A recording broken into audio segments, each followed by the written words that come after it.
하나님의 말씀은 에베소서 1장 3절에서 6절입니다. 에베소서 1장 3절에서 6절 한 목소리로 합독하시겠습니다.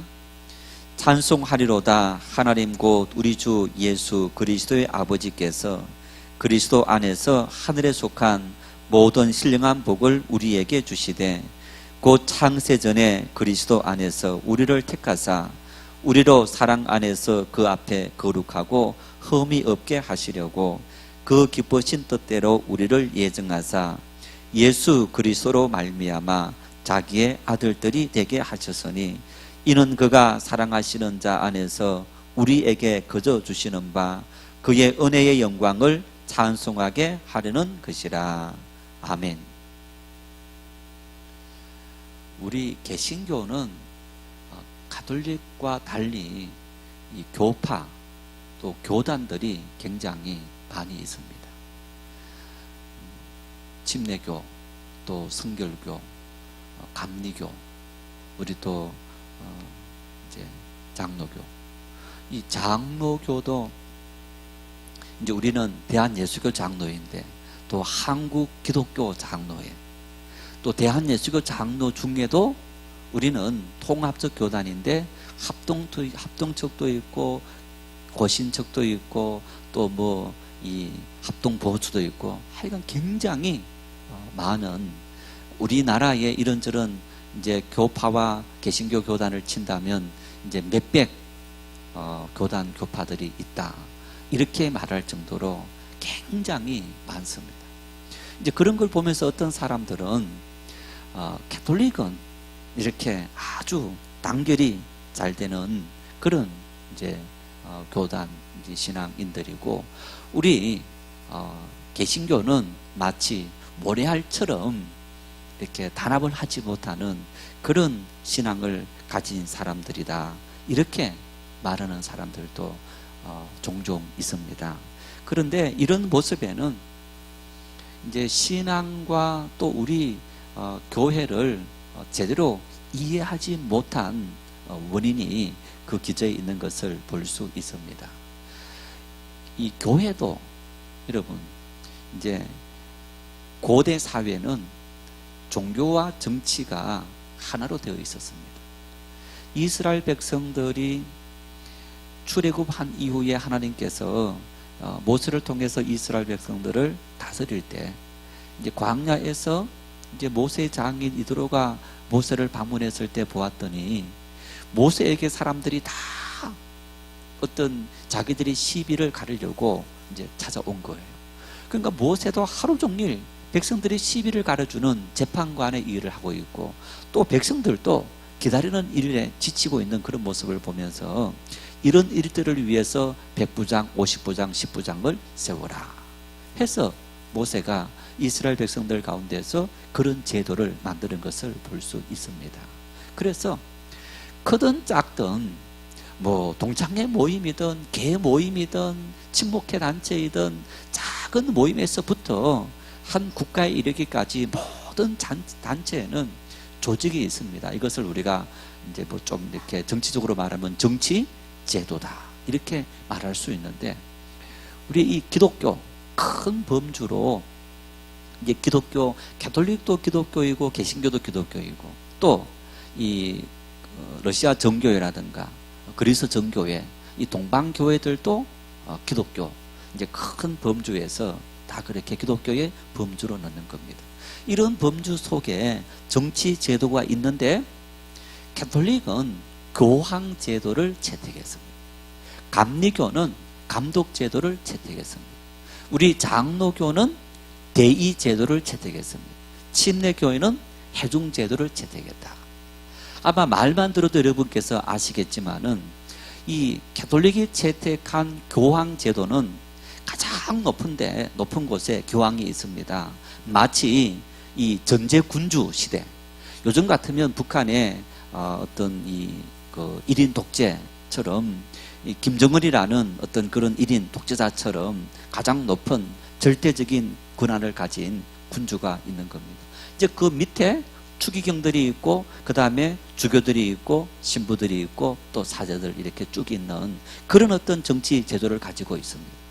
그러면서 어떤 논의가 되었는데 서로 의논을 하다가 이제 논의되어지면서 이 사람은 이런 말을 하고 저 사람은 저런 말을 하는데 그러면 그 의견들이 모아지지 않았을 때 교황이 더 높은 위치에 있는 사람이 이건 이렇게 하시오 하면 그것이 바로 법으로 결정되어지는, 그래서 이 모든 정치 조직에 철저하게 수직적인 수평적인 조직이 아니라 이 수직적인 조직을 가지고 군 조직이나 검찰 조직이나 경찰 조직처럼 상명하복이 아주 철저한 조직이 바로 로마 캐톨릭의 정치 제도인 겁니다. 감리교의 감독 제도도 이제 교황 제도만큼은 아니지만은 그런 교황 제도와 비슷한 감독이 역시 최고 정점에 있는 그런 모습을 띠고 있습니다. 반면에 우리 장로교는 대의 제도다. 그래서 여러분, 자, 우리 교회뿐만 아니고 이제 모든 장로교회들이 세례교인 30명당 1명의 장로님을 뽑습니다. 그래서 중요한 일들을 당회가 구성되어서 그 당회가 결정합니다. 오늘날 자유민주 제도를 채택한 모든 나라가 이 대의 제도입니다. 이제 예를 들어서 뭐 미국이다. 미국 국회가 있습니다. 우리도 국회가 있습니다. 영국이다. 뭐 일본이다. 독일이다. 대통령이 있지만은 또 국회가 있어서 대통령의 어떤 권한을 견제하는, 이제 그 모든 사람들이 이제 백성들, 그 시민들을 대신해서 대표가 되어서 국회에 모여서 어떤 중요한 의견들을 결정하는 이제 그런 모습을 볼 수 있는 겁니다. 자, 그래서 이 대의 제도는 한 사람이 주도하지 못하고 거기 뽑힌 사람들이 서로 의논해서 같이 일을 하도록 이렇게 만드는데, 자, 그 사람들이 생각이 항상 똑같은 게 아닙니다.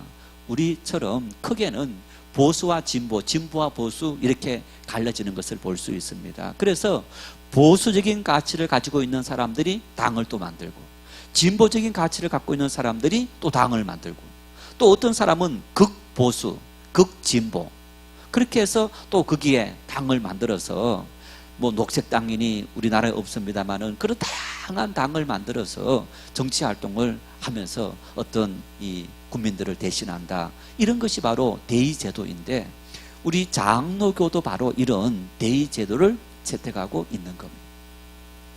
이제 친례교회는 회중 제도인데 우리 같으면 대통령을 뽑을 때 직선하지 않습니까? 이런 것처럼 가장 중요한 모든 일들을 모든 회중들이 함께 결정하는 이제 이런 부분이 바로 이 회중 제도를 채택하고 있는 이런 모습입니다. 이렇게 각 이 종교마다 이제 교단마다 교파마다 이처럼 정치 제도가 있어서 그 정치 제도에 따라서 이합 집산을 거듭할 수도 있고 하나로 아직 이렇게 딱 모아질 수 있는 그런 부분인데, 가톨릭은 이렇게 이 교황적인 수직 정치 제도를 갖고 있기 때문에 절대로 이렇게 분리되지 않는 아주 철저하게 순종하는 이제 그런 모습을 우리가 볼 수 있습니다.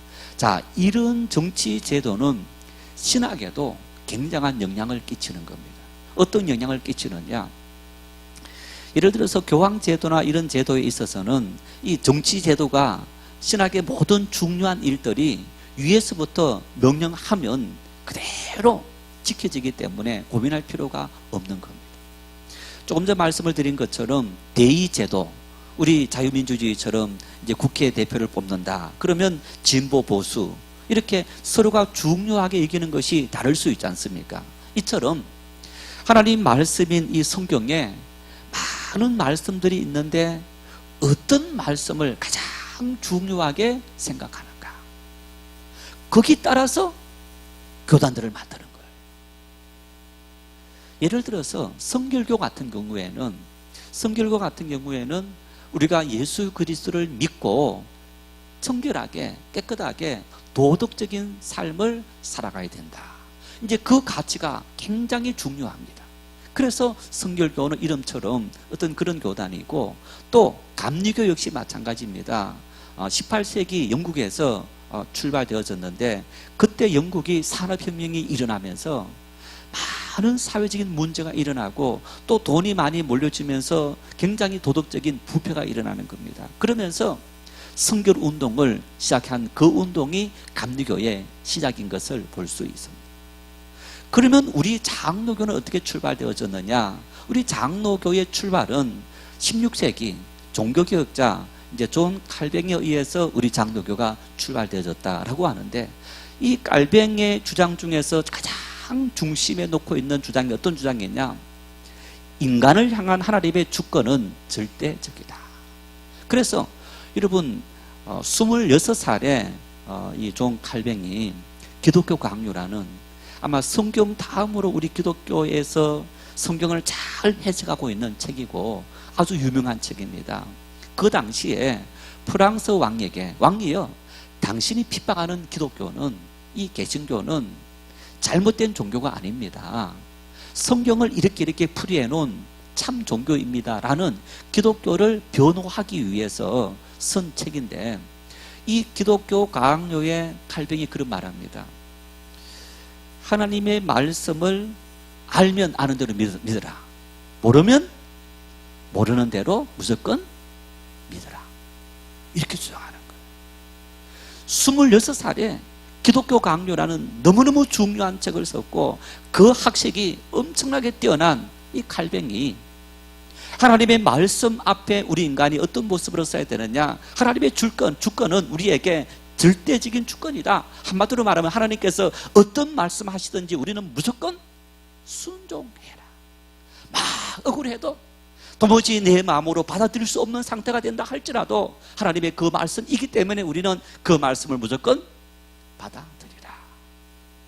이 하나님의 절대 주권을 인정하는 신앙이 오늘 저와 여러분이 이 믿는 이 장로교, 우리 교단의 가장 중요한 중심 사상인 겁니다. 다시 말하면 성경 66권의 책을 보았더니 이 하나님의 말씀들 중에서 우리가 가장 중요하게 중심적으로 지켜야 될 하나님의 말씀이 어떤 거냐?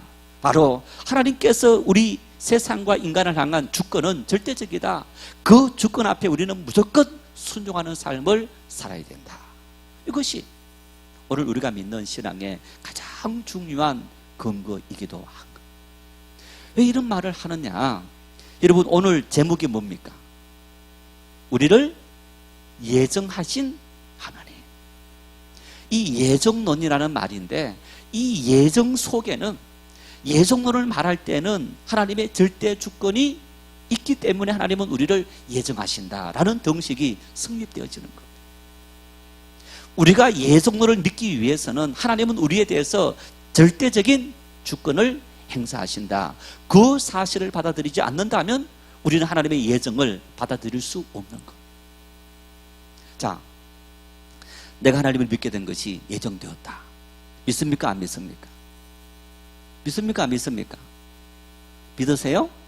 그러면 이 믿음은 어디에서 출발되어지느냐? 하나님은 나에 대해서, 이 세상에 대해서, 인간에 대해서 하나님은 절대적인 뜻을 갖고 계신 분이시다. 이런 출발점에서 예정론이 성립되어지는 것을 볼 수 있습니다. 자, 이런 예정론이 우리 장로교의 처음이라고 말할 수 있는 이제 존 칼뱅이 예정론을 말했는데, 이 칼뱅의 예정론을 우리는 이중 예정론이다, 그렇게 말합니다.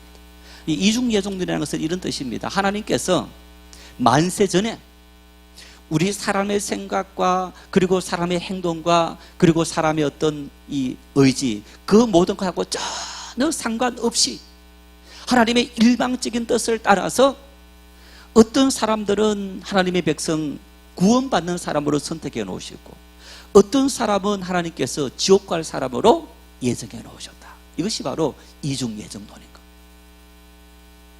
믿습니까? 믿습니까?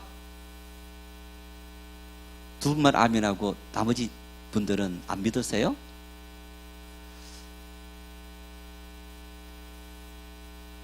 믿는 사람 입장에서는 이것은 너무너무 은혜입니다. 하나님께서 나를 예정해 놓으셔서, 예정해 놓으셔서 내가 하나님의 백성이 되었다. 이런 예정론의 근거가 어디에서 있느냐? 대표적으로 야곱과 에서인 거예요. 여러분, 에서가 잘못한 일이 있습니까? 없습니까? 에서가 하나님으로부터 이제 그 모든 유업을 물려받을 사람으로 선택받지 못했고 야곱이 선택되었거든요. 찾아가. 그런데 그 모든 것은 하나님께서 그 이삭의 아내 리브가가 아이를 임신했을 그때에 하나님께서 이미 일방적으로 말씀해 주신 거예요. 이삭과 이스마엘 같은 경우에는 이스마엘이 실질적으로 장자이지만은 이제 본체의 몸에서 태어나지 않았다 해서 그걸 받아들일 수 없지만은 이 야곱과 에서 같은 경우에는 쌍둥이입니다. 같이 태어났습니다. 그리고 에서가 먼저 태어났습니다. 에서가 잘못한 일이 하나도 없어요. 그럼에도 불구하고 하나님께서 야곱을 내가 택한 사람으로 택했다. 이렇게 말씀하시면서 이 모든 것이 바로 하나님께서 우리를 택한 예정한 그 예정의 출발이 된다 하면서 이제 뒷받침하는 그런 어떤 결론이 되어지는 것을 우리가 볼 수 있는 겁니다. 그런데 이 예정론에 있어서 이처럼 믿는 사람, 구원받은 사람, 천국으로 예정된 사람의 입장에서는 너무너무 감격스럽고 하나님 나같이 죄인이고 나같이 못난 사람 예정해 주시고 구원해 주시니 참 감사합니다. 정말 상수를 들고 환영하고 감사하고 춤을 춰야 될 일인 거예요. 그런데 여러분, 지옥 갈 사람, 내 의지와 전혀 상관없이 이미 지옥 갈 사람으로 만세전에 그렇게 예정되어 있다. 억울하지 않습니까? 하나님 나에게는 단 요것만큼도 기회도 주지 않고 어떻게 이미 내가 태어나기 전부터 운명적으로 나를 지옥 갈 백성으로 하나님 예정해 놓으셨습니까?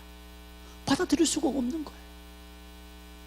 뿐만 아니라 이 예정론을 이렇게 이의를 제기하시는 분들은 그러면 우리 인간은 로봇이냐? 하나님이 꼭두가시고 하나님께서 우리를 로봇처럼 만드셔서 로봇처럼 살길 원하시는가?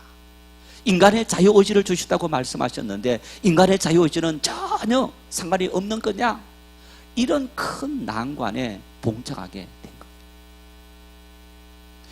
이런 갈뱅의 이중예정론이 이제 갈뱅이 16세기 스위스 제네바에서 목회를 하면서 그가 목회를 하는데 복음을 전했습니다. 계속 복음을 전했는데 정말 믿을 만한 사람인데 안 믿더라는 거예요. 정말 안 믿더라는 거예요. 이 사람이 안 믿는 것은 아마 예정되었지 못한 저주받기로 유기된 사람이기 때문에 아마 이런 거다. 이렇게 생각이 되지 않을 수 없더라는 거예요. 또 이런 경우도 있더라는 겁니다. 십자가 예수님께서 지실 그때에 한 강도처럼 당신의 나라 임하실 때 나를 기억해 주십시오. 내가 오늘 나와 함께 낙원에 있으리라. 그 사람은 살인자였습니다. 죽는 그 순간 그 직전까지 악을 행하고 그리고 많은 사람의 목숨을 빼앗는 그런 나쁜 짓을 한 악인이었던 겁니다. 그런데 그 마지막 순간 십자가에 죄 없이 달리시는 예수님을 보면서 마음이 변했고 그 순간에 내가 오늘 나와 함께 낙원에 있으리라 구원을 받은 거예요. 와, 어떻게 이런 일이 있을 수 있느냐? 아마 이 경우는 하나님께서 구원받기로 예정해 놓으셨기 때문에 죽는 그 극박한 순간에 하나님께서 그를 구원해 주셨다. 이렇게 이해를 하는 거예요. 경험적으로 목회하면서 참 그런 경우들이 많이 있습니다. 이런 예정론이 아니고는 설명하기 어려운 일들이 많이 있는 거예요. 어떻게 나같이 꼬장하고 나같이 참 까다롭게 하고 나같이 따지고 나같이 하나하나 이성으로 이해되어야 될 만한 사람이 어떻게 예수 그리스도를 믿을 수 있냐, 하나님을 믿을 수 있느냐라는 사람들이 분명히 있을 겁니다. 또 보았을 때 어떻게 저런 사람이 사기나 치고 다니면서 저런 사람이 어떻게 하나님을 믿는다고 말할 수 있느냐? 여러분, 그런데 보십시오. 이렇게 한번 생각해 보십시오. 자식이 한 10명쯤 있습니다. 그 자식 때문에 부모가 속을 많이 썩입니다. 그 자식 중에서 어떤 자식은 똑똑해서 정말 자기 일 잘하는 자식도 있는데, 어떤 자식은 계속 부모 속이나 속이는 자식도 있고, 그러면서 사회적으로 망신당하고 또 나쁜 짓에서 교도소나 들락날락거리는 그런 자식들도 있는 것을 볼 수 있어요. 나쁜 짓 하고 교도소를 들락날락 한다라고 여러분 부모가 너는 이제부터 나하고 모든 것을 다 끊고 내 자식 아니다 라고 할 수 있는 겁니까? 없는 겁니까? 법적으로는 그렇게 만들 수 있을지 모르지만은 여러분, 그 자식을 낳은 부모로서는 부모와 자식의 그 혈육적인 관계는 끊을 수 없는 거예요. 그래서 우리가 오늘 우리의 이성적인 합리적인 판단으로 믿음의 사람들의 삶의 모습을 바라보면서 참 저런 사람이 기독교인이라면 나는 안 믿겠다 하시는 분들이 종종 있어요. 그럼에도 불구하고 여러분, 하나님의 자녀로 하나님께서 이미 예정하셨다면, 예정되었기 때문에 그 사람은 하나님의 자녀로서 구원을 받을 수 있더라 하는 것이 우리가 일반적으로 알고 있는 칼뱅의 이중예정론이기도 하고, 그리고 이것이 하나님의 절대적인 주권을 인정하는 신앙이다. 이런 칼뱅의 이중예정론이 16세기 그리고 17세기 18세기를 지나면서 굉장히 저항감에 받습니다. 16세기 1500년 시절에만 하더라도 종교가 사람의 모든 생각을 다 지배했던 그 시절이었기 때문에 사람들은 인간의 자유의지니 인간의 이성이니 이런 것을 생각하지 않았습니다. 다 무조건 수용하고 받아들였던 겁니다. 르네상스 휴머니즘이라는 어떤 인문학이 발전하고 인간 이성을 존중히 여기는 그런 조류가 18세기 일어나면서부터 사람들은 이런 신앙에 대해서 회의하기 시작합니다. 문제를 제기하기 시작합니다. 인간의 자아는 어디 가버렸느냐, 인간의 자존은 어디 사라져버렸고, 하나님은 인간을 로봇처럼 만들었고 하나님 말씀 앞에 꼭두가시처럼 만들어서 살아가도록 하나님은 그렇게 만들었느냐, 하나님은 비이성적이고 비인간적인 그런 신이시냐, 이런 수많은 질문을 하면서 기독교가 굉장히 도전받았던 거예요. 이런 때의 20세기 1960년 이 당시에 20세기 위대한 신학자다 불리는 칼 바르트라는 분이 나타납니다. 이분이 젊은 시절에 굉장히 자유주의적인 신학 사상을 갖고 있었습니다. 그래서 신학교를 마치고 독일의 자펜빌이라는 탄광촌에 가서 목회를 합니다. 어떤 요즘 말하면 이제 사회 운동을 하는, 어떤 사회적인 어떤 정의를 부르짖는 그런 목회를 하는 겁니다. 10년 동안 자펜빌이라는 탄광촌에서 열심히 목회를 했는데 10년 만에 이 칼 바르트가 내 목회는 실패다 하고 손을 든 겁니다. 왜? 아무리 인간의 이성을 가르치고 그리고 합리적인 또 인간의 정의를 위해서 했지만은 사람의 마음들은 더 갈수록 강팍해지더라.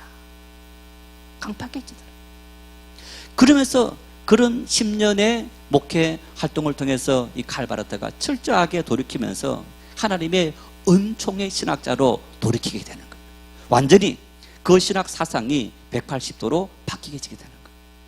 그러면서 이분은 정말 위대하고 아주 뛰어난 그런 신학자 중에 한 분인데, 이분이 존 칼뱅의 예정론, 특히 이중 예정론에 대해서 그 예정론을 올바로 세우는 작업을 하면서 그 예정론의 이름을 선택론이다 이렇게 말을 하면서 이렇게 말합니다. 하나님은 만세전에 모든 사람을 택하셨다. 모든 사람, 나 할 것 없이 모든 인간을 다 택해놓으셨다. 그리고 인간에게 하나님은 자유의지를 주시고 자기의 자유의지를 가지고 하나님을, 예수 그리스도를 믿고 하나님을 믿는 그 믿음을 갖도록 인간 스스로가 선택하도록 만들었다.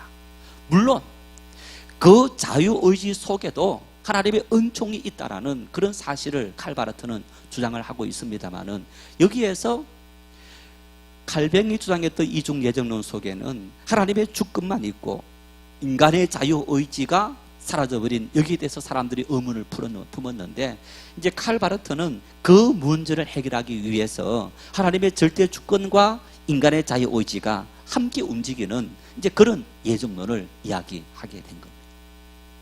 자, 이거 굉장히 복잡한 문제인데 제가 이걸 잘 이렇게 이야기를 하는 이유는요, 제 THM 논문이 바로 예정론이기 때문에 제가 누구보다도 이 예정론은 잘 설명할 수 있는 겁니다. 그런데 결론은 이런 겁니다. 하나님의 말씀은 동일합니다. 변치 않습니다. 변치 않는데 그 하나님의 말씀을 가지고 살아가는 인간은 시대마다 관심이 달라요. 원하는 것이 달라요. 문제가 달라요.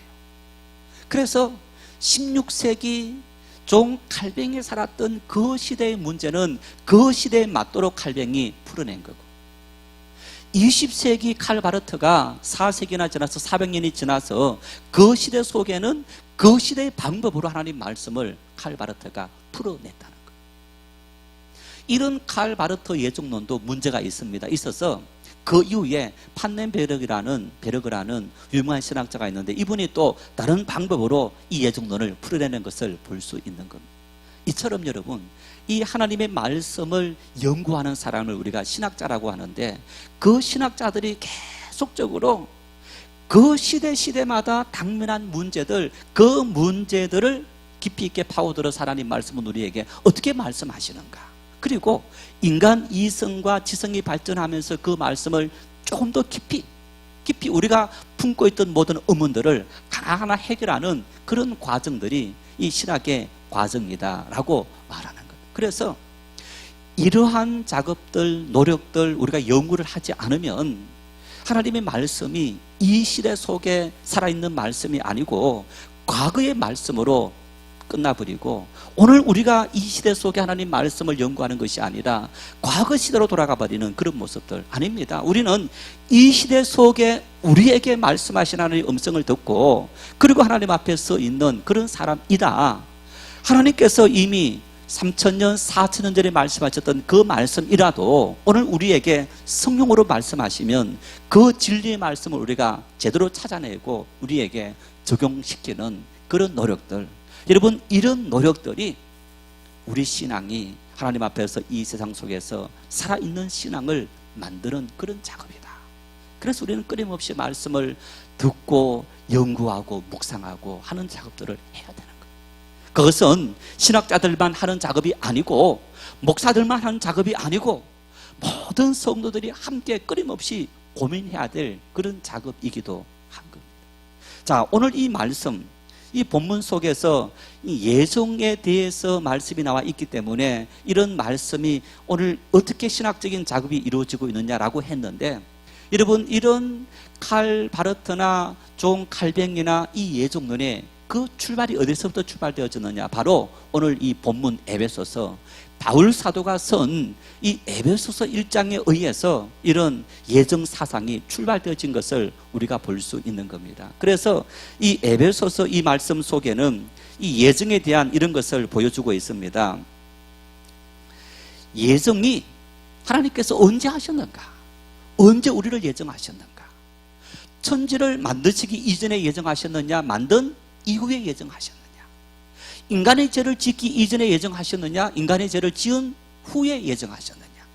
이런 예정의 시기가 있고, 또 예정의 방법, 어떤 방법으로 인간을 예정하셨느냐 뿐만 아니라 하나님께서 우리를 왜 예정하셨느냐, 이유가 뭐냐, 그리고 하나님께서 예정하신 근거는 뭐냐 뿐만 아니라 하나님께서 예정하신 구체적인 내용은 뭐고, 그리고 예정하신 목적은 뭐냐,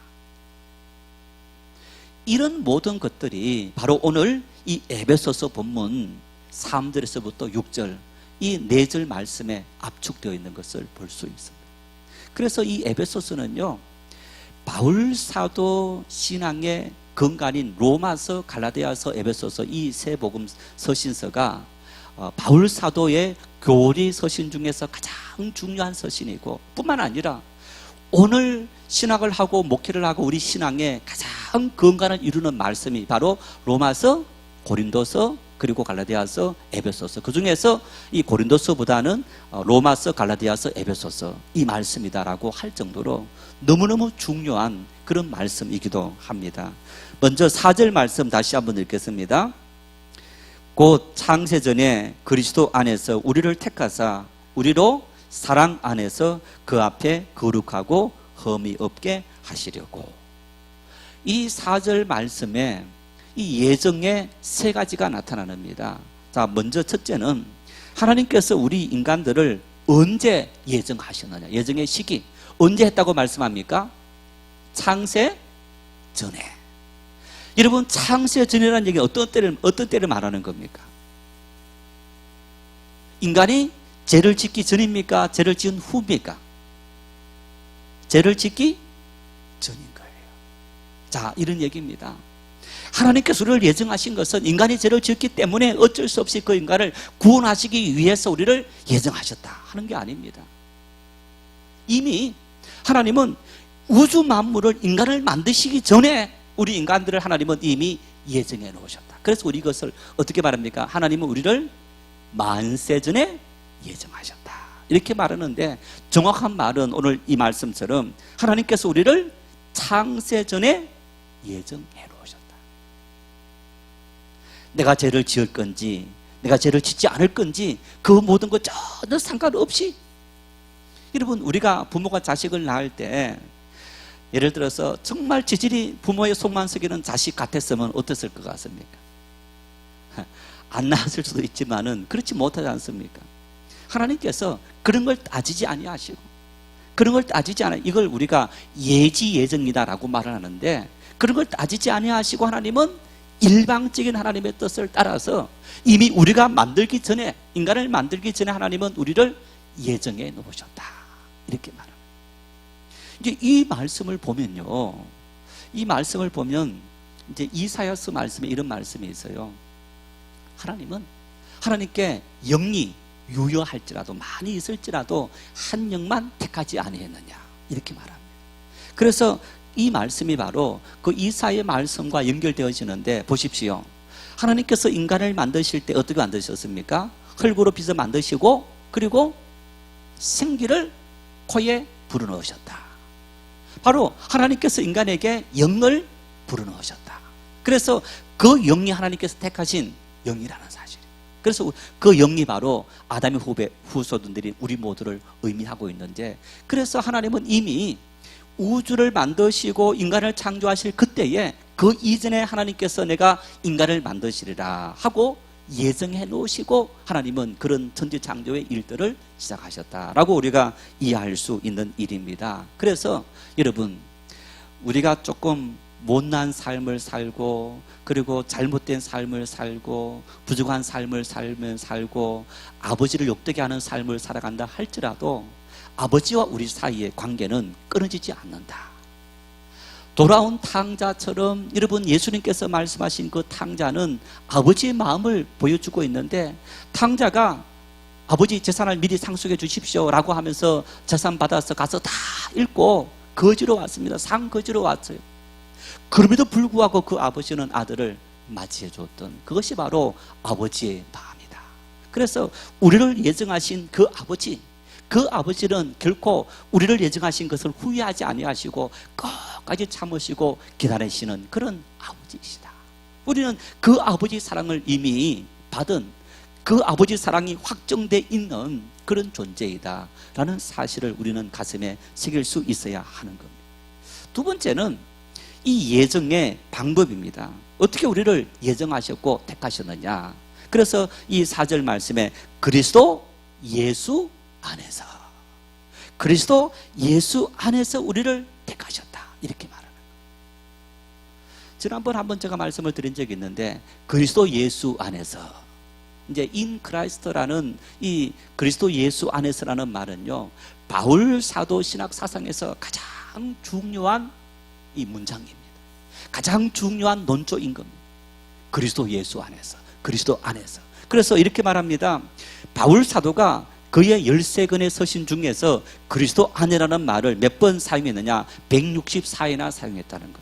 뿐만 아니라 6장밖에 되지 않는 이 에베소서에서 바울 사도가 36번이나 그리스도 안에서라는 말을 사용했다는 거예요.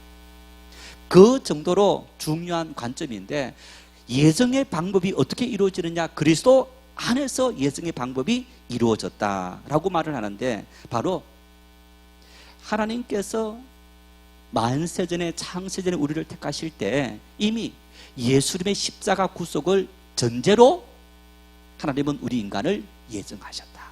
다시 말하면 예수님의 십자가 죽음은 인간이 죄를 지었기 때문에 하나님께서 급히 예비된 게 아니라, 이미 하나님께서 인간을 예정하실 그때의 창세 전에 하나님은 이미 예수님의 십자가 대속의 죽음도 예정해 놓으신 하나님의 뜻이다 하는 것을 말하는 거예요. 그래서 우리에게 어떻게 하나님께서 예정하신 것이 이루어지느냐? 바로 그리스도 안에서, 그리스도를 통해서 우리의 모든 예정이, 구원받음이, 하나님의 자녀됨이 이루어지도록 하나님은 그 모든 길을 열어놓으셨다라고 말을 한다. 이렇게 말합니다. 그리스도 안에서라는 말이 법적인 근거와 그리고 성화의 근거가 있다라고 말을 하는데, 이렇게 말합니다. 자, 우리가 어떻게 해서 법적으로 그리스도 안에서 구원받은 사람이 되었느냐? 바로 예수 그리스도를 믿음으로, 예수 그리스도와 연합을 이룸으로 법적으로 우리는 하나님의 자녀가 되었고, 또 성화의 관점에서도 그리스도 예수 안에 거함으로 우리가 하나님의 자녀로서 깨끗해질 수 있는 그런 사람이 되었다. 그래서 우리가 구원받기 위해서, 하나님의 자녀가 되기 위해서, 하나님의 자녀로 인도받기 위해서는 어쨌든 그리스도와 연합 일치를 이루어야만 우리는 구원받을 수 있는 하나님의 백성이 된다. 예정해 놓으셨는데, 그 모든 예정이 어떤 과정을 통해서 이루어지느냐라고 했을 때에 바로 그리스도 예수 안에서 이루어진다라고 말씀하는 거예요. 자, 세 번째 예정의 이유입니다. 왜 하나님은 우리를 예정해 놓으셨느냐? 왜 예정해 놓으셨느냐? 역시 4절 말씀에 거룩하고 흠이 없게 하시려고. 거룩하고 흠이 없게 하시려고. 여러분, 인간을 하나님께서 만들어 놓으시고 인간을 만드실 때 하나님은 하나님 같이 만들었다라고 말합니다. 이 하나님 같이 만들었다는 얘기는 하나님처럼 선악을 선택할 수 있는 존재로 하나님은 인간을 만드셨다는 얘기입니다. 선을 선택할 수도 있고 악을 선택할 수도 있는 그런 인간으로. 자, 아이가 태어났습니다. 여러분, 갓난아이가 태어났는데 엄마 아빠가 아무것도 가르치지 않았습니다. 아무것도 가르치지 않았는데 아이가 성낼 줄 압니까? 모릅니까? 알아요. 응? 하나도 가르치지 않고 애를 내버려 두면 아이가 착한 아이가 될까요? 나쁜 아이가 될까요? 안타깝게도 나쁜 아이가 됩니다. 하나님의 말씀이 알곡처럼 밭에 뿌려져서 그 말씀을 키워야만 열매가 맺히는데, 그 말씀이 심어지지 않고 뿌려지지 않으면요, 인간은 본능적으로 이렇게 마치 잡초가 나는 것처럼 그런 삶을 살아가는 것이 인간이더라. 그래서 하나님께서 왜 우리를 예정하셨느냐? 인간을 만드시고 계획을 세우셨는데, 택하셨는데, 그 인간으로 하여금 거룩하고 흠이 없는 도덕적으로 성결한 삶을 살아가는 사람으로 하나님께서 만들시기 위해서 하나님은 예정했다. 이렇게 말합니다. 죄송한 이야기입니다만은 여러분, 아이가 태어나서 부모가 있는 아이와 부모가 없는 아이 차이가 있습니까? 없습니까? 다 그런 건 아니지만은 일반적으로 부모의 감시와 간섭과 그리고 사랑을 받는 아이들은 조금 이렇게 정신적으로, 환경적으로, 행동 이런 부분들이 조금 달라요. 또 부모의 사랑을 받지 못하고 관심을 받지 못하고 자라는 아이들은 굉장히 좀 외골수적이고 외국적인 이런 어떤 성품을 갖는 경우들이 또 일반적인, 보편적인 건 아니지만은 어떤 그런 모습들을 우리가 볼 수 있는 겁니다. 그래서 하나님께서 왜 우리를 예정하셨느냐? 인간을 만들기로, 선택하기로 결정하셨는데, 그 인간으로 하여금 하나님 앞에 깨끗하고 도덕적으로 선한 삶을 살아가도록 만들기 위해서 하나님은 인간을 만드셨다. 여러분, 간혹 우리 이렇게 말하죠. 야, 저분은 교회 저렇게 오래 믿었는데 저분 보면 시험 들어서 교회 못 다니겠습니다. 그런 분 분명히 있어요. 이 말씀처럼 거룩하고 흠이 없게 하시려고 했는데 지독히도 말 안 듣는 자식과 같다. 생각하시면 되는 거예요. 그런 자식들이 있잖아요. 부모의 말을 지지리도 안 듣는 자식들, 듣는 것 같으면서도 마음속으로 하나도 안 듣는 자식들, 그런 자식들이 있어요. 부모의 뜻하고는 전혀 상관없이 겉으로는 순종한 척 하는데 속으로는 전혀 관계없는 삶을 살아가는 그런 자식들이 있는 것을 볼 수 있는 것처럼, 믿는 성도들 가운데도 그런 사람들이 있는 것을 우리는 안타깝게도 볼 수 있는 겁니다.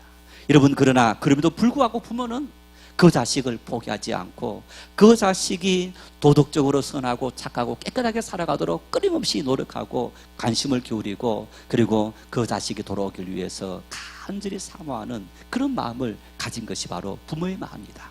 하나님께서 우리를 예정하신 이유가 바로 거기에 있더라. 네 번째는 예정의 근거입니다. 어떤 근거에 의해서 우리를 예정하셨느냐? 5절 말씀, 우리 5절 말씀을 같이 읽겠습니다. 그 기쁘신 뜻대로 우리를 예정하사 예수 그리스도로 말미암아 자기의 아들들이 되게 하셨으니, 이렇게 말씀합니다. 자, 우리를 예정하신 근거가 뭡니까? 그 기쁘신 뜻대로. 쉽게 설명하면요, 여러분, 자식 왜 낳았습니까? 누구 때문에 자식 낳았습니까? 여러분, 누구 때문에 낳았습니까? 자식 때문에 낳았습니까? 아니, 간혹 보면요, 이 여성이 아이를 낳는 그 출산의 과정의 고통은 정말 생사를 찢는 엄청난 고통이고, 아이를 키우면서, 아니 보세요, 할머니나 할아버지나 뭐 다른 사람들이 아이를 한 30분 안아주면요, 팔 아프다 허리 아프다 막 그래요. 엄마는 어떻습니까? 24시간 365일 아이를 안고 있어도 아픈 줄 모르는 거예요. 그게 엄마인 거예요. 안 아파서 아픈 줄 모르느냐? 내 자식 키운다라는 그 사명감, 본능적인 사랑이 엄마를 그렇게 강하게 만드는 것을 볼 수 있습니다.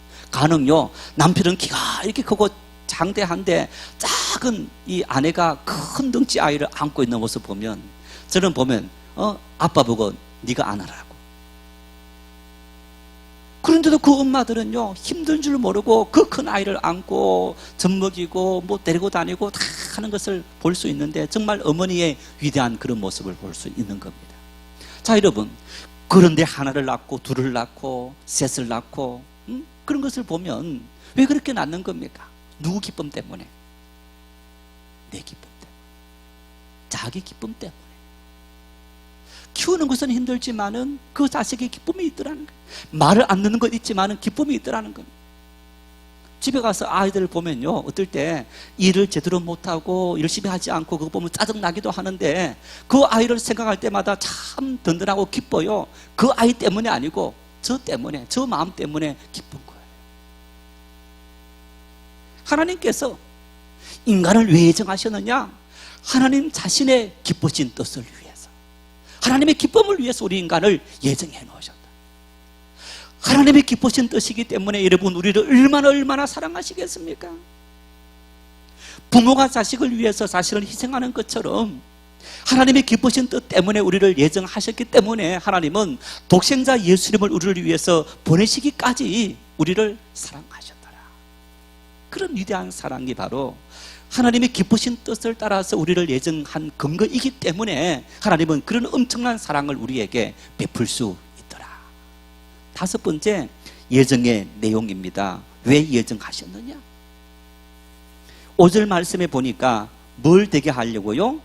자기의 아들들이 되게 하셨으니.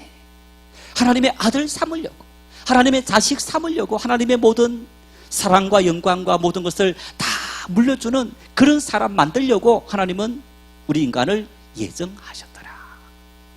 이걸 바울 사도가 이 당시에 섰을 때에 이 양자라는 단어를 사용했다는 겁니다. 그래서 이 로마 시대의 양자는, 양자로 입양되면 태어난 아이와 똑같은 모든 권리와 의무를 갖는다고 합니다. 그래서 하나님께서 인간을 예정하셨는데 그 이유가 뭐냐? 바로 하나님의 아들들이 되게 하셔서 하나님의 은혜를 마음껏 누리고 하나님 주시고자 하는 그 은총을 하나님은 이 땅에서 마음껏 누리며, 그리고 그 안에 거하려고 거하도록 하기 위해서 하나님은 우리 인간들을 택하셨다 라고 이야기하는 것. 얼마나 여러분 놀라운 축복입니까? 천지를 만드신 하나님께서 우리를 위해서 모든 것을 다 부어주신다, 베풀어 주신다. 우리를 위해서 주시기 위해서 우리를 자녀 삼으시고, 그리고 우리 자녀로 하나님 앞에 그 수준에 이르도록 끊임없이 하나님은 우리를 연단시키시는 그 과정을 통해서 이 땅에, 그리고 영원한 하나님의 나라에 하나님께서 우리를 불러주시는 그 은혜, 이런 은혜를 위해서 우리를 예정하셨다. 마지막 6번째, 예정하신 목적이 뭐냐? 6절 말씀을 같이 읽겠습니다. 이는 그가 사랑하시는 자 안에서 우리에게 거저 주시는 바 그의 은혜의 영광을 찬송하게 하려는 것이라. 우리 신앙의 이제 가장 근본, 이렇게 우리가 소요리 문답이다. 세례받을 때 우리가 보통 교육을 받는데, 우리 소요리 문답 제1항이 인간의 제일 되는 목적이 무엇입니까? 라고 하면 하나님을 영화롭게 하고 영원토록 그분을 즐겁게 하는 일입니다. 이렇게 말합니다. 답이 나와 있는데 바로 오늘 이 말씀인 겁니다. 6절 말씀에 그의 은혜의 영광을 찬송하게 하려는 것이라. 하나님의 은혜의 영광을 찬송한다. 이게 어떤 의미가 있느냐? 여러분, 기억한다, 이런 얘기입니다. 하나님을 기억하고 하나님 앞에 주시는 그 은혜를 우리가 기억하고 감사하는 삶을 하나님은 살아가도록 하기 위해서, 그래서 야, 하나님이 정말 대단하신 분이시구나 하는 것을 기억하도록 하기 위해서 하나님은 우리 인간을 예정하신 목적이 있다. 이렇게 오늘 이 말씀은 우리에게 말씀하고 있는 것을 볼 수 있습니다. 성도 여러분, 이 말씀을 정리하자면 우리는 내 의지와 상관없이 하나님의 자녀로 부름받았다. 이미 만세전에, 창세전에 예정되었다라는 사실을 분명히 믿을 수 있기를 바랍니다. 그 예정하신 하나님께서 우리를 향한 사랑의 손길, 은혜의 손길, 은총의 손길을 결코 놓치지 않는다. 왜? 하나님의 아들들이, 하나님의 자녀가 되도록 하셨기 때문이다. 하나님은 우리를 위해서 영광 받으시길 원하신다. 그래서 당신의 자녀들이 하나님의 말씀 앞에 하나님의 능력을 힘입길 원하십니다. 하나님의 능력으로 세상을 이기고 이 세상 속에서 하나님의 영광을 만방에 드러내는 그런 일들을 원하시기 때문에 하나님은 우리를 자녀 삼으셨고 우리에게 아낌없이 모든 것을 다 부어주시려는 우리 아버지이시다. 우리가 그 아버지를 기억하고 나는 그 아버지의 자녀로 이미 창세전에, 만세전에 예정된 하나님의 사람이다. 그 당당함. 그래서 여러분, 우리의 삶에 질병이 오고 실패가 오고 어떤 여러 가지 삶의 역경이 온다 할지라도 좌절하고 두려워하지 마시고, 오늘 나와 함께 하시는 내 아버지께서 나를 이끄시고 나를 지켜보시고 나에게 은혜를 주시려고 응원하시고, 야, 일어나, 너는 일어날 수 있어. 주님께서 끊임없이 우리를 바라보고 계신다. 그 사실을 기억하고 우리의 모든 것을 다 맡기고 하나님의 자녀답게 살아가는 믿음의 축복이 넘칠 수 있기를 바랍니다.